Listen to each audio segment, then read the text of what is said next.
Hey guys, it's Eco Monroe here, and today we're going to be talking about acting sustainably at home.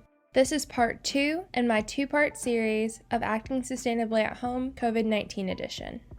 The onset of a global health emergency interrupted many aspects of our lives earlier this year, forcing many of us to take shelter within the safety of our own home. During this time, whether you're still quarantining at home or returning to school and/or work this fall, there's no better time than now to think sustainably. Following last week's Acting Sustainably post, here are 5 more ways to act sustainably during these unprecedented times. Number 1, no car.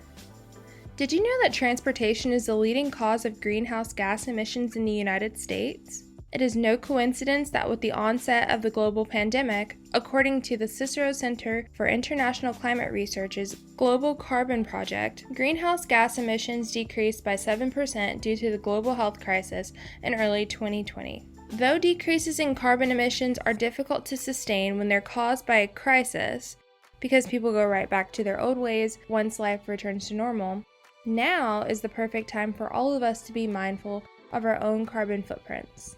Yes, it is completely unrealistic to expect people to stop driving entirely. And yes, I know that a few people ceasing to drive will not save the whole world. With that said, there's always an opportunity to cut back on driving and greenhouse gas emissions. One way is strategically planning grocery shopping and other essential errands for one day of the week if you can help it. Another is getting around by foot or bicycle. Not only is this more environmentally friendly, it will also help you become more active and get moving. Number 2, no littering. The CDC put out guidelines for us to wear masks and face coverings to protect ourselves and others. The CDC put out guidelines for us to use gloves when cleaning or caring for someone who's sick. The CDC, however, did not tell us to throw our masks, face coverings, and gloves on the ground outside once we're done with them.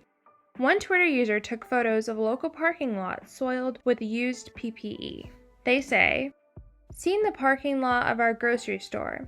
It's great everyone's staying protected, but please throw away your gloves in the trash can after you're done with them, not in the parking lot. Someone, somewhere, will have to clean up after you. Let's take care of each other." What's the big deal? CNN explains, gloves, masks, and wipes are all plastic. When that's discarded into our environment, it goes into sewer systems or water bodies. It breaks down into microplastics, which still attract pesticides and other harmful chemicals.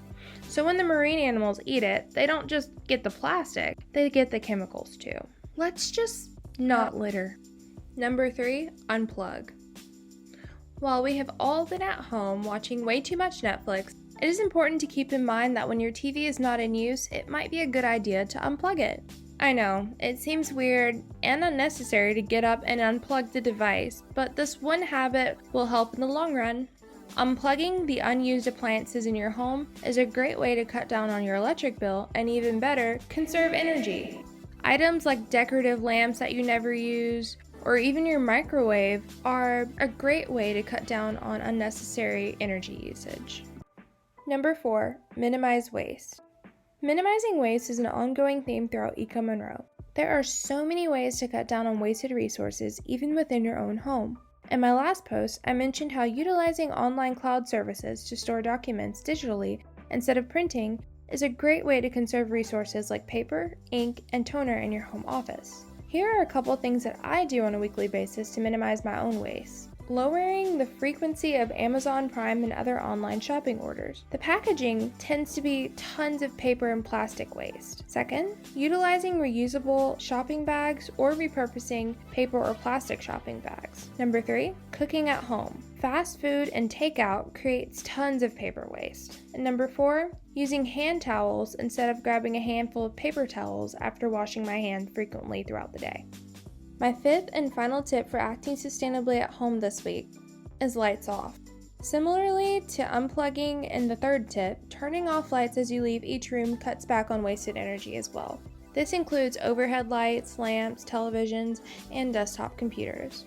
That brings us to the conclusion of the 2nd part of acting sustainably at home. Make sure you follow, hit the like button, and share on your social media platforms to support Eco Monroe and spread the word. Thank you for listening with Eco Monroe today. I'll catch you guys on the next one. Bye.